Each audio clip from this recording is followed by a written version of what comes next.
بھائی نے فرمایا کہ کرسی پر اگر کوئی نماز پڑھ رہا ہے تو کیا ایسا ضروری ہے کہ سامنے ٹیبل ہو تو اس پہ ہاتھ رکھ کر سر کو جھکائیں یا ویسے ہی کر سکتے ہیں؟ دیکھیں نبی کریم صلی اللہ علیہ وسلم نے ایک شخص کو دیکھا کہ وہ اسی طرح تکیے پہ سجدہ کر رہا تھا، آپ نے تکیہ لیا، اس نے لکڑی لی، لکڑی کو سرکار نے فرمایا اس کو بھی ہٹا دیا اور فرمایا ایسے سجدہ کریں۔ تو یہ جو بعض لوگ کرسیوں کے اوپر سامنے وہ تختہ سے لگا دیتے ہیں، تختے پہ سر رکھ رہے ہوتے ہیں، بھائی آپ کے لیے جب سجدہ ہے ہی نہیں، اشاروں سے سجدہ کرنا ہے تو سر ٹکانے کا کیا فائدہ یا ہاتھ ٹکانے کا کیا فائدہ؟ ایک تو ہم لوگ پہلے بات ہے کہ مسئلے سیکھتے نہیں ہیں، پھر ہم جو دیکھتے ہیں کہ کوئی بھی بدعت ایجاد ہو گئی ہے غلط قسم کی، بغیر تصحیح کیے، بغیر تصدیق کیے فوراً اس کو اپنا لیتے ہیں اور اگلی نسلوں کے لیے ایک پیغام چھوڑ کر جاتے ہیں کہ جو بدعت ہم نے ایجاد کی ہے اب اس کو لے کے چلتے رہو۔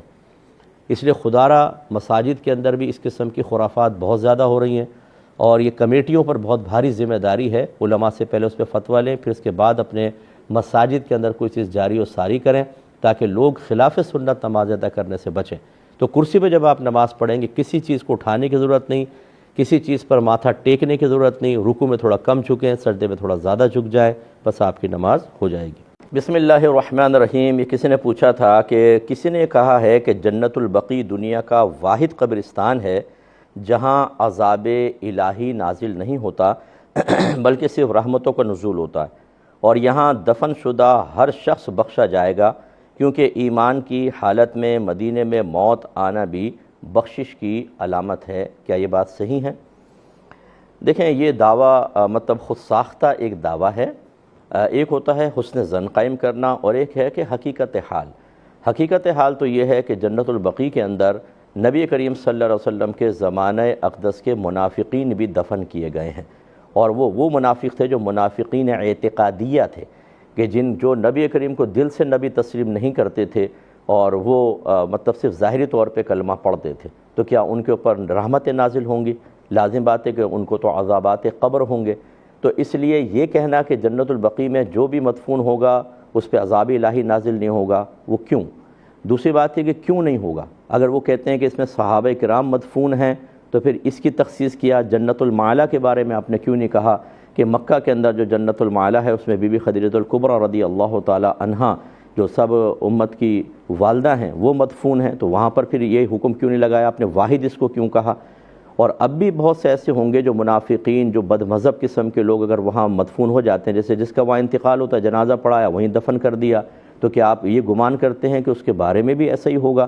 تو اس لیے اس قسم کے یہ حسن ظن تو ہے آپ کا کہ بھئی وہ مبارک قبرستان ہے، لیکن جو شخص بد اعتقادی میں مبتلا ہے یا بالکل ہی مرتد ہو گیا یا دیگر معاملات، اس کے لیے وہاں کیوں عذاب قبر نہیں ہوگا، یہ مسئلہ ہے۔ ہاں بعض اہل کشف پر یہ ظاہر ہوا کہ انہوں نے دیکھا کہ اگر وہاں کوئی منافق وغیرہ دفنا دیا گیا تو اس کی قبر کو منتقل کر دیا جاتا ہے کہیں اور، لیکن یہ اہل کشف کا کشف ہے جو شرعی طور پر حجت نہیں ہوتا۔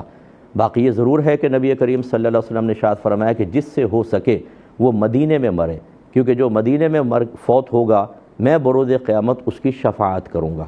تو لہٰذا اتنی بات آپ کی درست ہے کہ جو حالت ایمان میں مدینے میں مر جاتا ہے وہ چاہے جنت البقیع میں دفن ہو، وہ چاہے کہیں پر بھی دفن ہو، نبی کریم صلی اللہ علیہ وسلم اس کی شفاعت فرمائیں گے۔ تو خلاصہ کلام یہ ہوا کہ اس طرح کا دعویٰ بغیر کسی شرعی دلیل کے کرنا مناسب نہیں۔ عقلی دلائل میں نے آپ کی خدمت میں ذکر کیے۔ باقی جنت البقیع بڑا مبارک قبرستان ہے، وہاں پر دفن کی سعادت حاصل ہو جانا بہت بڑی سعادت کی بات ہے، لیکن کسی مرتد کے لیے نہیں، کسی منافق کے لیے نہیں، کسی بدعقیدہ کے لیے نہیں۔ اگر وہاں دفن ہو بھی گیا اس کو وہیں پر عذاب شروع ہو جائے گا۔ لہٰذا یہ مطلقاً ایک اس طرح کا دعویٰ کرنا یہ محتاج دلیل ہے۔ کوئی دلیل لے آئے تو ٹھیک ہے، لے کر آ جائے، لیکن مجھے نہیں لگتا کہ وہ دلیل لا سکے گا۔ پہلی بات تو یہ کہ کیوں نہ آتی ہو، مسئلہ یہ نا کہ دنیا بھر کی چیزیں سیکھ لیتے ہیں۔ اگر ابھی گورنمنٹ آف پاکستان یہ اعلان کرے جو جنازے کی دعا سیکھ لے گا اس کو 25,000 روپے ملیں گے، تو کیسے سیکھیں گے؟ 2 دن میں ہی سیکھ لیں گے فرسٹ کلاس۔ اس لیے ہماری سستیاں ہوتی ہیں، پہلی بات ہے اس کو دور کریں، اور جب تک نہ سیکھیں تو پھر کوئی بھی استغفار پڑھ لیں، درشی پڑھ لیں، لا الہ الا اللہ پڑھ لیں، اس کی اجازت ہوگی۔ بہتر ہے کہ فوراً سے پیشتر سنت کے مطابق دعا یاد کریں۔ کوئی نماز کے لیے جا رہا تھا، کہا بھائی میرے حصے کی نماز بھی تم ہی پڑھ لینا، تو سارے بیٹھے ہوئے جو لوگ تھے وہ ہنس پڑے۔ کیا حکم شرع ہوگا؟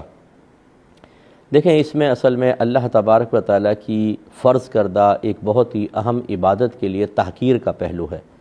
کبھی بھی اگر 50 لاکھ روپے کی بات ہوتی، کروڑ کی بات ہوتی، کبھی ایسا نہ کرتے کہ میری جگہ تم لے لو، مذاق میں بھی نہ کرتے کہ سیریس ہو کے کہیں لے نہ لے اور بعد میں پھڈے پڑیں گے اور مسائل ہوں گے۔ لیکن دین کے معاملے کے اندر ہمیں مستیاں اور مذاق سوچتا ہے۔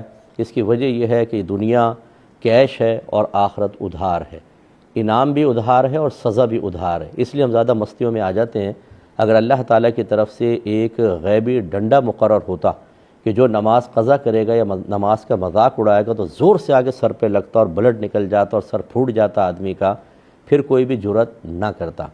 یہ اصل میں شیطان ہمیں بہکاتا ہے، اور اس طریقے سے جب آپ مذاق کریں گے سارے بیٹھے ہوں کے دل میں بھی نماز کی حقارت پیدا ہوگی۔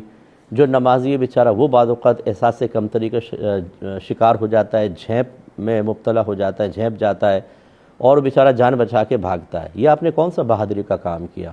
کیا اس سے اللہ راضی ہوگا، رسول راضی ہوں گے، فرشتے راضی ہوں گے، یا شیطان راضی ہوگا اور نفس خوش ہوگا؟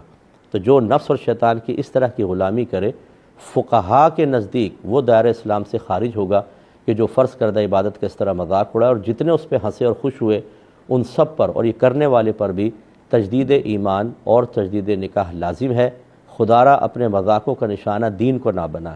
دنیاوی لحاظ سے آپ مذاق کر سکتے ہیں، وہ بھی شستہ ہو، کسی کی دل آزاری نہ ہو، اس میں جھوٹ شامل نہ ہو، بہت ہی زیادہ عادت میں شامل نہ ہو کہ چہرے کا نور زائل ہو جاتا ہے۔ کبھی کبھار شستہ مذاق کرنا شریعت منع بھی نہیں کرتی، لیکن خدا را دین کو اس سے محفوظ رکھیں اور دین کا مذاق نہ اڑا کر اپنے ایمان کو بھی محفوظ کریں، ورنہ ایمان ہاتھ سے چلا جائے گا۔